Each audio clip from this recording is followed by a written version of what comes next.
قرآن پاک کی وہ واحد صورت جس کو صرف ایک بار پڑھنے والا اللہ کا دوست بن جاتا ہے۔ یہ صورت وہی پڑھتا ہے جسے اللہ تبارک و تعالیٰ چن لیتا ہے۔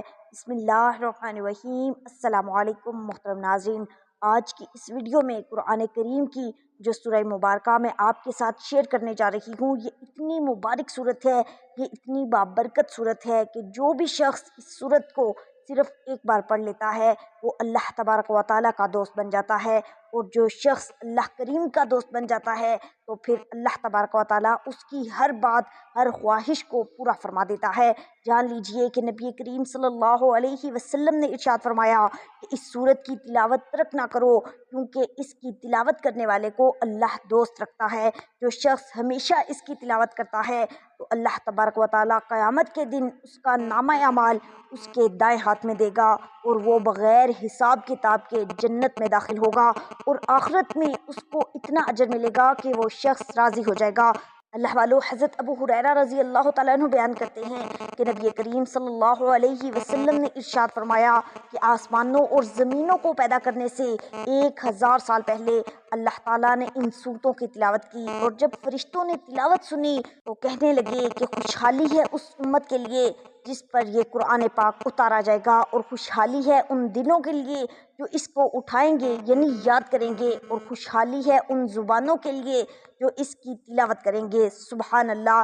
ایک حدیث مبارکہ میں ہے کہ جو شخص اس سورہ مبارک کو صرف اللہ تبارک و تعالیٰ کی رضا کے لیے پڑھے گا تو اس کے پہلے سارے گناہ معاف ہو جائیں گے۔ بس اس سورت کو اپنے مردوں پر پڑھا کرو۔ ذکر الہی شیطان کو ذلیل و رسوا کر دیتا ہے۔ ذکر الہی اللہ تعالیٰ کی رضا و خوشنودی کا باعث ہوتا ہے، دل کے تمام غم و فکر، قلبی پریشانیوں کو دفع کرتا ہے، دل میں فرحت و سرور اور انصبات اور عیش خوشی پیدا کرتا ہے، دل اور بدن کو طاقت بخشتا ہے، دل کو روشن اور چہرے کو نورانی کرتا ہے۔ ذکر الہی کشائش رزق کا موجب ہے، ذکر الہی حیات قلبی کا موجب ہے۔ جوں جوں انسان ذکر الہی کرتا ہے اس کے دل میں نئی زندگی پیدا ہوتی ہے۔ ابن قیم نے شیخ الاسلام ابن تیمیہ رحمۃ اللہ علیہ سے سنا، فرماتے تھے دل کے لیے ذکر ایسا ہے جیسے مچھلی کے لیے پانی، تو بتائیے پانی سے جدا ہونے پر مچھلی پر کیا گزرتی ہے۔ ذکر دل اور روح دونوں کی غذا ہے۔ انسان کو جب ذکر الہی کی خوراک نہ ملے تو وہ اس جسم کی طرح بیکار و ناکارہ ہو جاتا ہے جس کی خوراک بند کر لی جائے تو وہ کسی کام کا نہیں رہتا۔ حضور نبی کریم صلی اللہ علیہ وسلم نے فرمایا جو بندہ ایک مرتبہ سبحان اللہ و بحمدہ سبحان اللہ العظیم پڑھتا ہے تو اسے ایک حج کے برابر ثواب عطا کیا جاتا ہے، اس کے تمام گناہوں کو معاف کر دیا جاتا ہے، چاہے سمندر کی جھاگ کے برابر کیوں نہ ہو۔ ذکر اللہ کی فضیلت ثابت شدہ ہے، لہٰذا جو شخص ہر روز 100 بار یہ تسبیح پڑھتا ہے اسے ہر روز 100 حج کے برابر اجر و ثواب حاصل ہوتا ہے۔ ذکر الہی زنگ اتار دیتا ہے۔ حضرت عائشہ رضی اللہ تعالیٰ عنہ سے روایت ہے کہ آپ رضی اللہ تعالیٰ عنہ فرماتی ہیں میں نے نبی کریم صلی اللہ علیہ وسلم کو پورا ہنستے نہ دیکھا، حتیٰ کہ میں آپ کے انتہائی تالو کو دیکھ لیتی، آپ مسکرایا کرتے تھے۔ حضور صلی اللہ علیہ وسلم ہنسے کبھی نہ تھے، مسکراتے بہت تھے۔ حضرت جریر رضی اللہ تعالیٰ عنہ بیان فرماتے ہیں جب سے میں مسلمان ہوا مجھ سے نبی کریم صلی اللہ علیہ وسلم نے پردہ نہ کیا اور مجھے نہ دیکھا مگر تبسم فرمایا، یعنی جس موقع پر اجازت لے کر حاضر ہونا ہوتا مجھے بغیر اجازت حاصل کیے حاضری کی اجازت تھی، اور آپ مجھے دیکھا کرتے تو تبسم فرماتے۔ آپ صلی اللہ علیہ وسلم کا یہ دیکھنا اظہار خوشی یا اظہار کرم کے لیے ہوتا تھا۔ حضرت ابو ذر رضی اللہ تعالیٰ عنہ سے روایت ہے کہ آپ رضی اللہ تعالیٰ عنہ فرماتے ہیں رسول اللہ صلی اللہ علیہ وسلم نے ارشاد فرمایا میں اس شخص کو بخوبی جانتا ہوں جو سب سے پہلے جنت میں داخل ہوگا، اور اس شخص کو بھی جو سب سے آخر میں جہنم سے نکالا جائے گا۔ قیامت کے دن ایک شخص کو دربار الہی میں پیش کیا جائے گا کہ اس کے چھوٹے چھوٹے گناہ اس کے سامنے رکھ دو اور اس کے بڑے گناہ اس سے مغفی رکھو۔ پھر کہا جائے گا فلاں دن تو نے یہ کیا تھا، فلاں دن تو نے یہ کیا تھا۔ وہ اقرار کرے گا انکار نہ کر سکے گا اور اپنے بڑے بڑے گناہوں پر خوفزدہ ہوگا۔ بس کہا جائے گا اسے ہر گناہ کے بدلے میں ایک نیکی دے دی جائے تو وہ بول اٹھے گا میرے تو اور بھی بہت سے گناہ ہیں جو میں نے یہاں نہیں دیکھے۔ جناب حضرت ابو ذر رضی اللہ تعالیٰ عنہ فرماتے ہیں بس قسم ہے میں نے حضور صلی اللہ علیہ وسلم کو دیکھا کہ آپ ہنسے یہاں تک کہ آپ کے اگلے دانت مبارک نظر آئے۔ حضور صلی اللہ علیہ وسلم کا ہنسنا، آپ کا مسکرانا تعجب کی وجہ سے تھا۔ جب اس شخص نے صغائر کو نیکیوں میں تبدیل ہوتے دیکھا تو اس کے اندر نیکیوں کی حرص و طمع پیدا ہوئی تو بول اٹھا میرے بڑے گناہوں کی وجہ سے بھی مجھے نیکیاں دی جائیں۔ سبحان اللہ۔ اللہ والو، مسلم شریف کی ایک حدیث مبارکہ ہے، حضرت عمرو بن اخطب انصاری رضی اللہ تعالیٰ عنہ کہتے ہیں کہ ایک دن حضور نبی کریم صلی اللہ علیہ وسلم ہم لوگوں کو نماز فجر پڑھا کر ممبر پر تشریف لے گئے اور ہم لوگوں کو خطبہ سناتے رہے یہاں تک کہ نماز ظہر کا وقت آ گیا۔ پھر آپ صلی اللہ علیہ وسلم نے ممبر سے اتر کر نماز ظہر ادا فرمائی، پھر خطبہ دینے میں مشغول ہو گئے یہاں تک کہ نماز عصر کا وقت ہو گیا۔ اس وقت آپ صلی اللہ علیہ وسلم نے ممبر سے اتر کر نماز عصر پڑھائی، پھر ممبر پر چڑھ کر خطبہ پڑھنے لگے یہاں تک کہ سورج غروب ہو گیا۔ تو اس دن بھر کے خطبے میں حضور نبی کریم صلی اللہ علیہ وسلم نے ہم لوگوں کو تمام ان واقعات کی خبر دے دی جو قیامت تک ہونے والے تھے۔ تو جس شخص نے جس قدر زیادہ اس خطبے کو یاد رکھا وہ ہم صحابہ میں سے سب سے زیادہ علم والا ہے۔ حضرت سیدہ ام درداء رضی اللہ تعالی عنہ فرماتی ہیں کہ سیدنا ابو درداء رضی اللہ تعالی عنہ جب بھی بات فرماتے تو مسکراتے۔ میں نے عرض کی کہ آپ اپنی اس عادت کو ترک فرما دیجئے ورنہ آپ کو لوگ احمق کہنے لگیں گے۔ حضرت ابو درداء رضی اللہ تعالی عنہ فرمانے لگے کہ میں نے جب بھی نبی کریم صلی اللہ علیہ وسلم کو بات کرتے سنا تو آپ صلی اللہ علیہ وسلم مسکراتے تھے، لہٰذا اس سنت پر عمل کو ترک نہیں کر سکتا۔ اسی طرح حضرت انس بن مالک رضی اللہ تعالیٰ عنہ سے مروی ہے کہ ایک درزی نے حضور نبی کریم صلی اللہ علیہ وسلم کی دعوت کی، میں بھی آپ صلی اللہ علیہ وسلم کے ساتھ موجود تھا۔ اس نے روٹی اور شوربہ پیش کیا جس میں خشک گوشت کی بوٹیاں اور کدو کے ٹکڑے تھے۔ میں نے دیکھا کہ حضور نبی کریم صلی اللہ علیہ وسلم کدو شریف تلاش کر کے تناول فرما رہے تھے، اس کے بعد میں بھی کدو شریف پسند کرتا ہوں۔ اللہ والو، امیر المؤمنین حضرت ابوبکر صدیق رضی اللہ تعالیٰ عنہ نے اپنی وفات سے چند گھنٹے قبل ام المؤمنین حضرت عائشہ صدیقہ رضی اللہ تعالیٰ عنہ سے پوچھا کہ نبی کریم صلی اللہ علیہ وسلم کے کفن کے کتنے کپڑے تھے اور آپ کی وفات کس دن ہوئی؟ اس سوال کی وجہ یہ تھی کہ حضرت ابوبکر صدیق رضی اللہ تعالیٰ عنہ کی یہ آخری تمنا تھی کہ ان کی زندگی کے ساتھ ساتھ ان کے آخری تمام معاملات بھی حضور نبی کریم صلی اللہ علیہ وسلم کی مبارک سنتوں کے مطابق ادا کیے جائیں۔ آپ رضی اللہ تعالیٰ عنہ کی خواہش تھی کہ مرنے کے بعد مجھے بھی آپ صلی اللہ علیہ وسلم کی پیروی نصیب ہو جائے۔ جنگ موتا سے واپسی کا منظر تھا۔ حضرت اسماء بنت امیس رضی اللہ تعالی عنہ مجاہدین کی واپسی کی خبریں سن رہی تھیں، اپنے پیارے شوہر حضرت جعفر رضی اللہ تعالی عنہ کی راہ میں آنکھیں بچھائے بیٹھی تھیں، بچوں کو بھی تیار کیا ہوا تھا۔ آہٹ سے آواز سنائی دیتی ہے لیکن یہ جعفر رضی اللہ تعالی عنہ نہیں بلکہ حضور نبی کریم صلی اللہ علیہ وسلم کی مبارک ذات ہے۔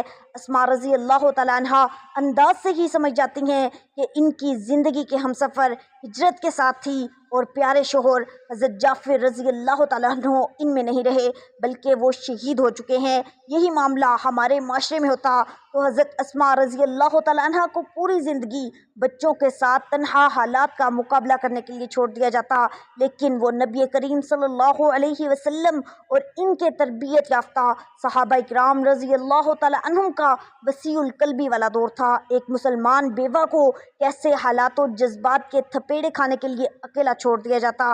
حضرت ابوبکر صدیق رضی اللہ تعالیٰ عنہ نے انہیں اپنی زوجیت میں لے لیا اور بچوں کو باپ جیسی گھنی شفقت اور محبت میسر آ گئی۔ اللہ نے ایک فرزند بھی عطا فرمایا۔ پھر کچھ عرصے کے بعد حضرت ابوبکر صدیق رضی اللہ تعالیٰ عنہ کا وصال ہو گیا۔ حضرت اسماء رضی اللہ تعالیٰ عنہ نے غسل دلایا۔ 2 دفعہ بیوہ ہونے کو ہمارے تنگ نظر معاشرے کے لیے تو انہونی بات ہے، وہ غیرت مند رجولان ان باتوں سے نا واقف تھے۔ مسلمان عورت کو فوراً معاشرتی دھارے کی زندگی میں ہم آہنگ کر لیا جاتا تھا تاکہ اسے تنہا نفسیاتی اور جذباتی جنگ نہ لڑنی پڑے۔ اس دفعہ آگے بڑھنے والے غیرت کے پیکر کوئی اور نہیں حضرت علی رضی اللہ تعالیٰ عنہ تھے۔ آپ حضرت جعفر رضی اللہ تعالیٰ عنہ کے چھوٹے بھائی بھی تھے، لیکن صرف بھتیجوں کی کفالت ہی نہیں کی بلکہ فرزند ابو بکر کو بھی اسی محبت سے پالا۔ یہ کیسا معاشرہ تھا جو ایسی عورت کے حقوق کا محافظ تھا کہ رشک آتا ہے۔ ایک اور پاک باز صحابیہ حضرت عاتقہ رضی اللہ تعالیٰ عنہ کی مثال پر غور کریں۔ پہلا نکاح حضرت عبداللہ ابن ابو بکر سے ہوا۔ آپ رضی اللہ تعالیٰ عنہ بہت خوبصورت تھیں اور اس جوڑے کی عرب میں بہت مثال بن گئی۔ حضرت عبداللہ ابن ابو بکر رضی اللہ تعالیٰ عنہ نے ایک دن محبت میں ان سے عہد لیا کہ اگر میں تمہاری زندگی میں وفات پا گیا تو تم دوسرا نکاح نہیں کرو گی۔ حضرت عبداللہ ابن ابو بکر رضی اللہ تعالیٰ عنہ کچھ عرصے کے بعد شہید ہو گئے، لیکن اس معاشرے میں بیوہ خاتون کو تنہا چھوڑنے کی مثال ماہیہ العقل تھی، اس لیے وہ بڑوں کے سمجھانے پر نکاح ثانی کے لیے راضی ہو گئیں۔ حضرت عمر رضی اللہ تعالیٰ عنہ جو آپ کے چچا زاد بھائی بھی تھے، انہوں نے حضرت عاتقہ رضی اللہ تعالیٰ عنہ کو اپنے نکاح میں لے لیا۔ کچھ عرصے کے بعد حضرت عمر رضی اللہ تعالیٰ عنہ بھی شہید ہو گئے۔ عدت پوری ہونے کے بعد عشرہ مبشرہ صحابی حضرت زبیر رضی اللہ تعالیٰ عنہ نے نکاح کا پیغام بھیجا اور حضرت عاتقہ رضی اللہ تعالیٰ عنہ ان کے نکاح میں آ گئیں۔ کچھ عرصے کے بعد حضرت زبیر بن عوام رضی اللہ تعالیٰ عنہ نے بھی جام شہادت نوش کیا۔ آپ رضی اللہ تعالیٰ عنہ کے بارے میں مشہور ہو گیا تھا کہ جسے شہادت کی تمنا ہو وہ آپ رضی اللہ تعالیٰ عنہ سے نکاح کر لے۔ اسی مناسبت سے آپ رضی اللہ تعالیٰ عنہ کو زوجہ شہداء کہا جاتا ہے۔ اللہ والو، آج کی اس اسلامی اور معلوماتی ویڈیو میں قرآن کریم کی ایک ایسی بابرکت سورہ مبارکہ کے بارے میں آپ کو آگاہ کروں گی کہ یہ بابرکت سورت جو شخص بھی پڑھ لے گا تو وہ اللہ تبارک و تعالیٰ کا دوست بن جائے گا۔ اللہ تبارک و تعالیٰ اس انسان کے پچھلے تمام گناہ معاف فرما دے گا۔ جو بھی شخص اس سورہ مبارکہ کو صرف ایک بار پڑھے گا وہ اللہ تبارک و تعالیٰ کا محبوب ترین بن جائے گا۔ اس سورت کو پڑھنے کی توفیق صرف اسی شخص کو ملے گی جسے اللہ تبارک و تعالیٰ چن لیتا ہے۔ وہ سورہ مبارکہ سورہ طٰہٰ ہے۔ اللہ والو، اس سورہ مبارکہ کو پڑھنے کا صحیح وقت، طریقہ اور اس کے وظائف بھی بتائیں گے، لیکن اس سے پہلے اس کی فضیلت کے بارے میں ضرور جان لیجئے کہ یہ اتنی بابرکت سورت ہے کہ جو بھی شخص اس سورہ مبارکہ کو پڑھ لیتا ہے تو اللہ تبارک و تعالیٰ اس شخص سے راضی ہو جاتا ہے، اسے بے پناہ دولت سے نوازتا ہے اور ایسا شخص اللہ تبارک و تعالیٰ کا دوست بن جاتا ہے۔ جان لیجئے کہ حضرت عمر رضی اللہ تعالیٰ عنہ اسلام کو قبول کرنے سے پہلے اسلام کے سخت مخالف تھے۔ ایک دن وہ نبی کریم صلی اللہ علیہ وسلم کو نعوذ باللہ قتل کرنے کے ارادے سے نکلے۔ راستے میں نعیم بن عبداللہ نے انہیں روکا اور کہا، پہلے اپنی بہن فاطمہ اور بہنوئی سعید بن زید کو دیکھو، وہ بھی مسلمان ہو چکے ہیں۔ یہ سن کر حضرت عمر رضی اللہ تعالیٰ عنہ غصے سے بھیپر گئے اور سیدھا اپنی بہن کے گھر پہنچے۔ اس وقت وہ دونوں حضرت خباب بن العارث رضی اللہ تعالیٰ عنہ سے قرآن سیکھ رہے تھے اور سورہ طٰہٰ کی تلاوت ہو رہی تھی۔ حضرت عمر رضی اللہ تعالیٰ عنہ گھر میں داخل ہوئے تو تلاوت رک گئی۔ حضرت عمر رضی اللہ تعالیٰ عنہ نے اپنے بہن اور اپنے بہنوئی کو مارا۔ اس پر ان کی بہن کے چہرے سے خون بہنے لگا، لیکن انہوں نے بڑے حوصلے سے کہا، اے عمر، تو جو چاہے کر، ہم مسلمان ہو چکے ہیں اور محمد عربی صلی اللہ علیہ وسلم پر ایمان لا چکے ہیں۔ یہ سن کر حضرت عمر رضی اللہ تعالیٰ عنہ کا دل نرم پڑ گیا اور انہوں نے کہا، اچھا وہ کلام مجھے بھی سناؤ جو تم پڑھ رہے تھے۔ انہوں نے کہا کہ آپ ناپاک ہیں، پہلے غسل کریں پھر ہم آپ کو سنائیں گے۔ حضرت عمر رضی اللہ تعالیٰ عنہ نے غسل کیا، پھر ان کے سامنے سورہ طٰہٰ کی ابتدائی آیات کی تلاوت کی گئی۔ جب حضرت عمر رضی اللہ تعالیٰ عنہ نے قرآن کریم کی یہ تلاوت سنی تو وہ لرز گئے اور کہا، یہ کلام انسان کا نہیں ہو سکتا۔ بس پھر انہوں نے نبی کریم صلی اللہ علیہ وسلم کے پاس جا کر اسلام قبول کر لیا۔ یعنی معلوم یہ ہوتا ہے کہ قرآن کریم کی یہ سورہ مبارکہ بہت ہی بابرکت اور فضیلت والی سورت ہے۔ اس سورہ مبارکہ کی تلاوت اپنی زندگی میں ایک مرتبہ لازمی کرنا۔ اللہ والو، اس سورہ مبارکہ کے بڑے بڑے عاملین یہ بتاتے ہیں کہ اس سورہ مبارکہ کو اگر صبح فجر کی نماز کے بعد پڑھا جائے تو پڑھنے والے کے دل کو سکون اور دن بھر کے لیے روحانی قوت نصیب ہوتی ہے۔ اگر اسے نماز ظہر یا عصر کے بعد پڑھا جائے تو چند ہی دن کے عمل سے آپ اپنے کاروبار میں غیر معمولی ترقی اور بڑھوتری دیکھیں گے اور رزق کی فراوانی شروع ہو جائے گی۔ اگر اس سورہ مبارکہ کو عشاء کی نماز کے بعد یا رات کو سونے سے پہلے پڑھیں گے تو آپ کے دل و دماغ کو سکون حاصل ہوگا اور محبت کے جذبات آپ کی شخصیت میں نمایاں ہوں گے۔ اس سورہ مبارکہ کو پڑھنے کا مکمل طریقہ بھی جان لیجئے کہ سب سے پہلے باوضو حالت میں 3 بار درود ابراہیمی پڑھیں گے، جو ہم ہر نماز میں تشہد کی حالت میں پڑھتے ہیں۔ درود ابراہیمی جو ہم نماز کے اندر پڑھتے ہیں، اسی درود پاک کو آپ نے پڑھنا ہے۔ ایک بار ثواب کی نیت سے میرے ساتھ مل کر پڑھ لیں۔ اللہم صلی علی محمد وعلی آل محمد کما صلیت علی ابراہیم وعلی آل ابراہیم انک حمید مجید۔ اللہم بارک علی محمد وعلی آل محمد کما بارکت علی ابراہیم وعلی آل ابراہیم انک حمید مجید۔ اس کے بعد ایک بار سورہ طٰہٰ کی تلاوت کریں گے۔ یاد رکھیں کہ تلاوت سے پہلے اعوذ باللہ من الشیطان الرجیم اور بسم اللہ الرحمن الرحیم ضرور پڑھیں گے۔ تلاوت کرنے کے بعد 21 مرتبہ قرآن کریم کی یہ آیت پڑھیں گے، وَأَلْقَيْتُ عَلَيْكَ مُحَبَّةً مِّنِّي وَأَلْقَيْتُ عَلَيْكَ مُحَبَّةً مِّنِّي وَأَلْقَيْتُ عَلَيْكَ مُحَبَّةً مِّنِّي۔ ترجمہ اس طرح ہے، اور میں نے اپنی طرف سے تجھ پر محبت ڈال دی۔ اللہ والو، 21 مرتبہ اس آیت کو پڑھنے کے بعد 3 بار پھر درود ابراہیمی پڑھ کر اللہ کے سامنے دعا کے لیے ہاتھ بلند کر لیں۔ اللہ تبارک و تعالیٰ کی رضا حاصل ہونے کے ساتھ ساتھ اللہ تبارک و تعالیٰ کی بے شمار رحمتیں اور نعمتیں بھی حاصل ہو جائیں گی۔ آپ اللہ تبارک و تعالیٰ کے پسندیدہ بندوں میں شمار ہو جائیں گے۔ اور سوچئے کہ جو شخص اللہ کریم کا پسندیدہ بن جائے تو پھر اللہ کریم سے جو بھی دعا کرے گا، جس بھی چیز کی تمنا کرے گا، خواہش کرے گا، پھر رب کریم اس شخص کو وہ چیز لازمی عطا فرمائیں گے۔ اسی لیے قرآن کریم کی اس سورہ مبارکہ کو ہر روز 1 مرتبہ لازمی پڑھ لیا کریں اور اللہ کے برگزیدہ بندوں میں شامل ہو جائیں۔ کوشش کیجئے گا کہ آپ کسی بھی فرض نماز کے بعد ہی اس سورہ مبارکہ کی تلاوت کیجئے گا اور ساتھ یہ بتایا گیا عمل کیجئے گا۔ انشاءاللہ اس سورہ مبارکہ کی تلاوت کرنے کے بعد آپ کی قسمت بدل جائے گی۔ اللہ تبارک و تعالیٰ آپ کی تمام مشکلات اور پریشانیوں کو دور فرما دیں گے اور آپ کی زندگی میں اللہ تبارک و تعالیٰ کی رحمتیں ہی رحمتیں ہوں گی انشاءاللہ۔ دعا ہے کہ اللہ تعالیٰ نیکی کی بات کو سننے، سمجھنے اور اس پر عمل کرنے کی طاقت و توفیق عطا فرمائے۔ میرا سنانا اور آپ کا سننا اپنی پاک اور بلند بارگاہ میں قبول و منظور فرمائے۔ اللہ تعالیٰ آپ سب کو خوش اور آباد رکھے، ہمیشہ ہنستے اور مسکراتے رہیے۔